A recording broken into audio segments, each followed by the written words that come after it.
And look at Randy Orton slithering. Watch out, watch out, watch out, watch out! KO! Here's the cover.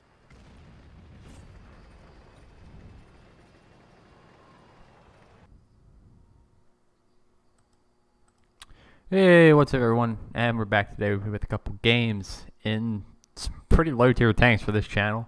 Both on proc. First game is in the Snakebite, and kind of going for more of a laugh in this game. I think before this, me and Petty are kind of talking on the stream, and we're like, you know what, let's just play a game, and I'm going to see what's the max amount of silver I can lose. I know that's crazy, but that's what we're doing this game. I guess this is what happens when you have over 120 million silver.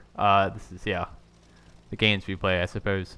So, we got full APCR, well, almost. We got one AP round because, yeah, why not? Just for laughs, I guess. And the full APCR on the Snakebite is probably the way to go anyways, because I think this tank has like 90 pen on the AP, which is just terrible.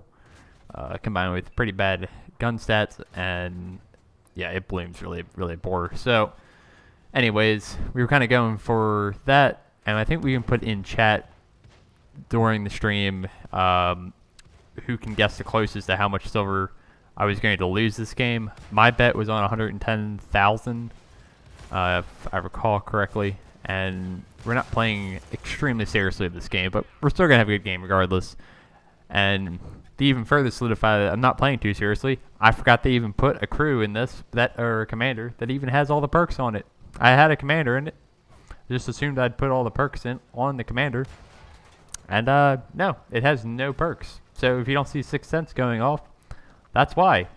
I just failed to realize that. So not only we were playing with a massive silver loss in mind, we're also playing without a crew. Doesn't matter, because we can still hit shots on light tanks on the move. Why not? You know? Because why not? So, right now, rolling down the 1-2 line here on proc. Going after that guy, doing a little bit of, you know, wheelies, just for good measure. Got to show off a little bit. And we see this Tiger 1. He looks pretty lonely right now, so we're going to go run some rings around him. And that's what the Snakebite does best. This thing is just an utter speed demon. This guy has absolutely no chance in hell of ever shooting me. And we finish him off for, I believe, our first kill of the game. I think we may kill the SP1C too. And here we're just proving a point that crews are overrated, as we hit like 3 shots on the move on a Hellcat at like, I don't know, a couple hundred meters. It's fine. It's fine. And again, we hit the Black Prince, but because the Black Prince actually has armor, that one's not going through. So, hopefully also, this video's audio quality sounds a little bit better than the last one's. Didn't realize it, but my last video, I just recorded audio with my laptop speakers, which is the reason it sounded like I was in a giant room. I am in a giant room, but it shouldn't sound that bad. So, apologies for that. Just didn't realize it. For some reason it switched back to using my laptop's mic without me really noticing or ever switching it.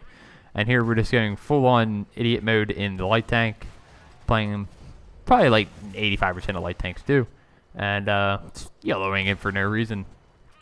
And we finish off the Nashorn for another kill, bringing our damage up to about 1,700 and then just shy of 1,000 assisted. And this game is pretty much wrapped up, it looks like, at this point. They have still 6 tanks left, but they're all on the hill, and they basically isolated themselves into a little pocket. We control like 80-90% of the map, so yeah, the writing's on the wall for this one, as a couple more of their tanks get taken down. And at this point, all we have left is their 4 tanks left up on the hill that did nothing, basically just sat there and didn't push. So we're gonna try to poke a few into the T-34, because the Absolution is an absolute nightmare to pen at tier 6 when you're also in a tier 6, especially with a Snakebite that has bad gun handling and kind of mediocre pen, even with premium ammo. So we're just going to go for the easier target there with the T-34-88. And now we have a death squad coming after us, including the T-3048 and the Absolution, and I have no support. My platoon mate Petty has died, and we've kind of just sped past all our support. They're still on their way. So we've gone way too fast and just outran our support at this point. So we're just going to try to get back over at the excellent speed of the Snakebite and just kind of bait this guy, hopefully. This T-3048, always like using the rocks. It's kind of a bait. Make them go one way, and we should be able to outmaneuver him, even though he is in a medium tank. At equal tier, this is really not fair at this kind of engagement in an open field, as we can hit a Hellcat at 300 meters, but if we have a T-3488 at point-blank range going in a straight line, no, that's apparently not allowed. And we should finish him off the next shot, even with RBR tank, and there we go. And that's just the absolution that is left. And we're going to go for a little bit more stunt driving that me and Petty learned in training rooms. So, full speed, see if we can send this up and over the train tracks. And there we go. Looks like Evel Knievel. Maybe Squint, I don't know. And in classic idiot fashion, to finish off this game that was not meant for any kind of serious gameplay, yeah, we're just going to kill ourselves. Why not? 300 health against like 100 health, the absolution. Yeah, we still don't even kill him. So, give the guy a free kill because we're just generous, I guess. And yeah, that game is wrapped up. And we lost a decent amount. 4 kills, 2,700 damage, and we lost. It keeps going. 108,000 silver, 140 without premium. Nice. And yeah, that was kind of the point. It's super expensive tank to play, but that's fine. I don't play it that often, and honestly, I don't really care. I have so much silver. It's better to get rid of some of it, I guess. So, hopefully you enjoyed that bit of tomfoolery. I guess I'm allowed to say that. I don't know. I don't think I'm old enough to say that. But, anyways, second game's a little bit more serious, I suppose. Serious as a tier 6 or any video game can be, as we are in the SpyGlass, a tank that I don't think's ever made it on the channel, and probably understandable. Again, it's tier 6. I don't play tier 6 or anything below tier 8 very, very often. Just find it, I don't want to say, it's a bit boring for me, truthfully. And this game was not boring, I will say that. We are tier 8 matchmaking, very, very bottom tier. We only have 590 hit points, and we can get basically 1 or 2 shot by a lot of things this game. And we only have 36 shells. That's a big problem with the SpyGlass. It has the AMX-12T's gun, which also has an ammo issue, and a reason I don't ever want to really 3-mark it. The AMX-12T, that is. That's the purpose of me actually playing the SpyGlass right now, is it's the only light tank until tomorrow that is not 3-marked in my garage currently. Some of you may know tomorrow the M41D Chinese Bulldog is coming out, so probably expect videos on that in the near future. Obviously, probably going to get some good gameplay of that thing, and also expect another replay in the Barask. I may have spoken a little too soon on that tank, so yeah, we'll see that tank again very soon too. I have a very good replay coming up for that French tier 8 medium soon as well. So, just doing the normal thing here on proc, same spawn as last game. But of course this time we're not in a slightly less yellowy tank.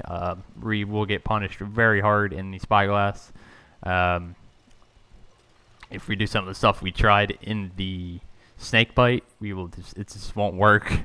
Yeah. Again, we only have 36 shells, now 35, but now we have just an absolute shooting gallery here up on the hill. They've all pushed up, and you love to see this. When you're playing, is the enemy team just pushing all the way up on that hill and just giving their entire broadside to them. And you can just sit here and just farm for days if they let you. And at this point, that's what we're going to pretty much do. Unfortunately, we're in a tank with limited ammo, and that limited ammo only has 135 alpha. So while we're going to do the most we can, it's really going to be that impactful for the game? Not really, as we're hitting guys with like 117, done 800 damage, almost 900 damage. Yeah, you can see where this game could be going very quickly. Our team has already lost 4 tanks, even though their team is not playing fantastically. The actual max damage you can do in this thing, as we shoot the train for some reason, we do get one shot into the T-54E2. But yeah, the max damage you can actually do in this tank, hypothetically, unless fires or ammo racks, anything like that, is about 4,800 with this 36 rounds of 135 alpha damage.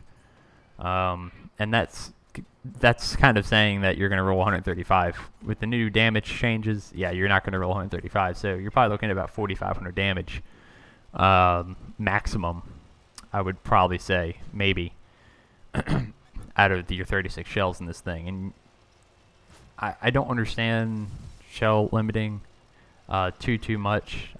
Obviously, you can't have unlimited shells in every tank. That would just be dumb. But this is definitely a tank and a gun, because this is also on the 12T, that could definitely use some ammo. I personally would say so. In similar way that all the British light tanks got their ammos buffed, this thing, yeah, it could also use that. So, will you see more of this tank on the channel in the future? Possibly. Depends on how good of a game I have in it. Otherwise, probably not. I said, when I was playing this to get the marks up, because right now I'm sitting at like 77% in it, as we dump another clip into the Yag Panther here. And this is just easy money, guys. I don't have to really explain this. We're just sat here farming for days with a target-rich environment. I mean, it's not much to it. Just staying below the ridgeline and farming we will go. Unfortunately, what that does mean is our team is actually pretty much losing the left flank.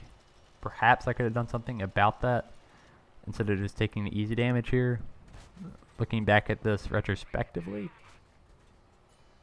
But what's causing them to just win that flank so easily are these 2 Hawk 12s. They're tier 8 light tanks in a platoon on proc, and they're not just YOLOing. Yeah, of course they're going to have a pretty strong game, and you see we're already down to 2. We only have 2 clips of ammo left. That's it. That is all we have. It's just not going to cut it. So this game is going to end up, yeah, we're going to run out of ammo, and there's nothing else is going to be able to be done here as we finish off another tank. And now we have 7 shells left, seeing what we can do before this game inevitably meets its outcome. Just me left, medium that is getting swarmed by both the Hawk 12s and then the Vanguard, who is doing Vanguard things because, yeah, why not? So put 1, 2, and then a third into the Type 58, and now we have 1 clip of shells left. And they have 9 tanks remaining. I don't know about you, but I don't think it's possible to kill 9 tanks with 4 shells. No, that math doesn't add up. Don't think so. But we have enough to finish off the Challenger for 1 more kill for us. Then we should be able to dump 1 more in the T-34, and then 1 more. And now we're just gonna run around like an idiot for a bit and then die, because that's all we can really do. Pretty much. And we're dead. So, finish that game up with, I think, about 3,900 damage. Like I said, the max we could probably do is around 45. So, a good result for us. Unfortunately, our team was not quite good enough to overcome the tier 8 lights on their team in a platoon on this map. Also with their heavy platoon mate. And now we're just going to watch this guy in the Vanguard, who didn't play badly either, but again, our team just wasn't quite up to the task here. And now this looks like a Benny Hill video, as this guy's just getting chased by 2 Hawk 12s and another scout in pure ridiculousness. Hawk 12s are going to have issues actually hitting this guy, which is kind of funny because the Hawk 12's shell velocity is pretty bad. But anyways, what to expect in the future, just to recap. M41D comes out tomorrow. We'll have that tank on loan more than likely. and we'll try to get some gameplay of it. It shouldn't take too long because it is a light tank, so I should like it. We'll see. And expect a semi-review. It looks promising. It looks to have better stats than the PC version, so that is a nice change of pace and something I like to see, actually. Of just either buffing or keeping the PC stats rather than nerfing things to the ground, like the norm, it seems like. But not to end it on a negative note, hope you guys enjoyed some more relaxed gameplay, and I will catch you soon. See ya. Peace.